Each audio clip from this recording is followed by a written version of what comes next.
Sir ಒಟ್ಟು ಸಂಬಂಧಪಟ್ಟಂಗೆ 43 ಜನರ ವಿರುದ್ಧ ಆರ್ ಅಶೋಕ್ ಇರ್ಬೋದು, ಮಹೇಶ್ ಟೆಂಗಕ್ಕೆ ಮೊದಲ 43 ಜನರ ವಿರುದ್ಧ FIR ಆಗಿದೆ. ನೋಡಿ, ಒಂದು ನಾನು ಹೇಳ್ತೀನಿ, ಇವತ್ತು ರಾಜಕಾರಣ ಭಾಳ ಕೆಳಮಟ್ಟಕ್ಕೆ ಹೋಗ್ತದೆ, ಮಾತಾಡುವಂಥ ಭಾಷೆ ಭಾಳ ಕೆಳಮಟ್ಟಕ್ಕೆ ಹೋಗ್ತದೆ. ಆ ಲ್ಯಾಂಗ್ವೇಜ್ ಉಪಯೋಗಿ ಒಬ್ಬ ಮುಖ್ಯಮಂತ್ರಿ ಅದಾನ, ವಾಟ್ ಎವರ್ ಮೇ ಬಿ, ಸಂವಿಧಾನಬದ್ಧವಾದಂಥ ಇಲೆಕ್ಟೆಡ್ ಮುಖ್ಯಮಂತ್ರಿ, ಪ್ರಜಾತಂತ್ರ ವ್ಯವಸ್ಥೆಯಲ್ಲಿ ಜನರಿಂದ ಆಯ್ಕೆಯಾಗಿ ಮತ್ತು ಎಲ್ಲ ಶಾಸಕರ ಬಹುಮತದಿಂದ ಆಯ್ಕೆಯಾದಂಥ ಮುಖ್ಯಮಂತ್ರಿ ಸಿದ್ದರಾಮಯ್ಯ ಅವ್ರ ಬಗ್ಗೆ ನೀವು ಕೀಳಾಗಿ ಮಾತಾಡ್ತೀರಿ ಅಂತಂದರೆ, ಈ ನರೇಂದ್ರ ಮೋದಿ ಅವ್ರ ಬಗ್ಗೆ ಕೀಳಾಗಿ ಮಾತಾಡಿದ್ರೆ ಏನಾಗ್ತದೆ? ಅವ್ರು ಇಲೆಕ್ಟೆಡ್ ಪ್ರೈಮ್ ಮಿನಿಸ್ಟರ್ ಅವರು, ಅವ್ರ ಬಗ್ಗೆ ನಾವು ಗೌರವ ಇಟ್ಕೋಬೇಕಾಗಿತ್ತು. ಸಿದ್ದರಾಮಯ್ಯ ಗೌರವ ಇಟ್ಕೋಬೇಕು. ನೀವೇನೋ ತಪ್ಪು ಮಾಡಿದ್ರಲ್ಲ, ಗೌರವಯುತವಾಗಿ ಸಂಸದೀಯ ಪದ ಬಳಸ್ಕೊಂಡು ಗೌರವಯುತವಾಗಿ ನೀವು ಟೀಕೆ ಮಾಡ್ಬೋದು. ಅದು ಬಿಟ್ಟು ಕೆಟ್ಟದಾಗಿ, ಎಷ್ಟು ಕೆಟ್ಟದಾಗಿ ಬೇಯಕ್ಕೆ ಸಾಧ್ಯತೆ? ಸಣ್ಣ ಹುಡುಗರು ಬೀಳೋದಿಲ್ಲ, ಒಡೆಯನ್ನ ಗುಂಡಾ ವ್ಯಕ್ತಿ ಮಾಡುವಂಥ ವ್ಯಕ್ತಿಗಳು ಬೀಳೋದಿಲ್ಲ. ಆ ರೀತಿ ನೀವು ಕೆಳಮಟ್ಟದ ಭಾಷೆ ಹೋಗ್ತಿದ್ರೆ ನೀವು ರಾಜಕಾರಣಿ ಅಂತೇಳಿ ಅನ್ಲಿಕ್ಕೆ ನಮಗೆ ನಾಚಿಕೆ ಬರ್ತದೆ.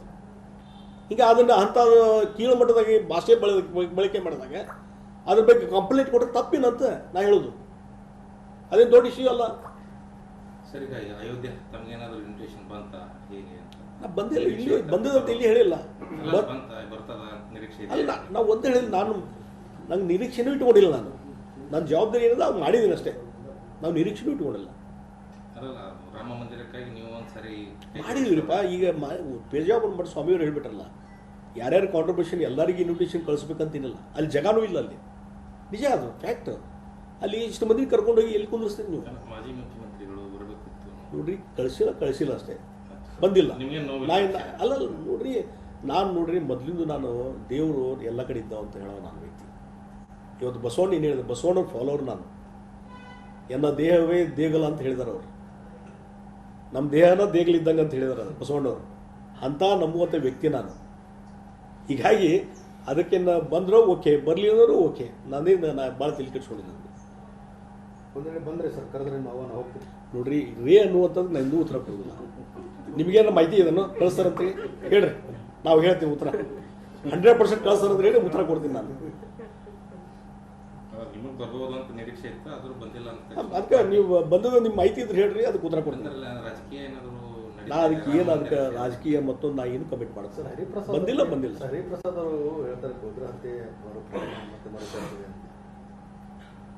ಹರಿಪ್ರಸಾದ್ ಇಲ್ಲ, ಅದು ಅವರ ಅಭಿಪ್ರಾಯಪ್ಪ ಅಷ್ಟೇ, ಅವ್ರ ಅಭಿಪ್ರಾಯ. ಅದಕ್ಕೇನು ನೀವು ಸ್ಪಷ್ಟಗಳು ಅವ್ರ ಕಡೆ ಕೇಳಿ.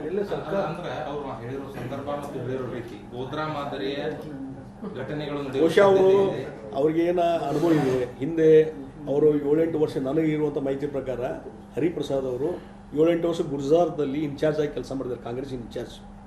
ಆ ಮಾಹಿತಿ ಹಿನ್ನೆಲೆ ಹೇಳಿದಾರೋ ನನಗೆ ಗೊತ್ತಿಲ್ಲ, ಅದು ಅವರೇ ಎಕ್ಸ್ಪ್ಲೇನ್ ಮಾಡೋದು. ಸರ್ಕಾರನ ಎಲ್ಲ ಸರಿ ಗೊಂದಲಕ್ಕೆ ಸರ್ಕಾರಕ್ಕೆ ಏನು ಗೊಂದಲ ಇಲ್ಲ, ಹತ್ಯೆ ಆಗಿದ್ದು ಸರ್ಕಾರಕ್ಕೆ ಯಾವುದೂ ಗೊಂದಲ ಇಲ್ಲ ಸರ್ಕಾರದಲ್ಲಿ. ಈಗ ಇದನ್ನ ಬಹಳಷ್ಟು ಕಾಂಗ್ರೆಸ್ ನಾಯಕರು ಹೇಳ್ತಾ ಇರೋದು ಹಿಂದೂ ರಾಷ್ಟ್ರ ಮಾಡಕ್ ಬಿಡಲ್ಲ, ಇದು ಹಿಂದೂ. ನಾವು ಒಂದು ಹೇಳಿದ್ದೀನಿ, ಇದು ಯಾಕೆ ಇದು ಚರ್ಚೆ ಮಾಡುವಂಥದ್ದು ಅವಶ್ಯಕತೆ ಇಲ್ಲ. ಇವತ್ತು ಇಡೀ ಭಾರತ ದೇಶ ಇವತ್ತು 80% ಹಿಂದೂಗಳು ಇರುವಂಥ ರಾಷ್ಟ್ರ. ನಮ್ಮ ಕಲ್ಚರು, ನಮ್ಮ ಡೇ ಟು ಡೇ ನಡವಳಿಕೆ, ನಾವು ಜೀವನ ಪದ್ಧತಿ, ಹಿಂದೂ ಸಮಾಜದ ಒಂದು ಜೀವನ ಪದ್ಧತಿ ಇದೆ ನಮ್ಮದು.